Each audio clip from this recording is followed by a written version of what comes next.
How to filter library books in Kindle. In this video, I'm going to show you how you can filter the library books. First of all, open the application. Now here on the bottom, you can see this library button. Simply tap on library. So these are books that are available in my case. Now here on the right top, you'll be able to see this filter option. Simply tap on this filter option. Here you can view it and filter it accordingly.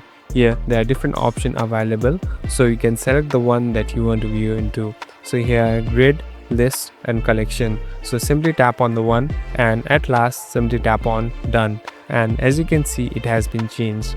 Thank you for watching this video. I hope this video will help you.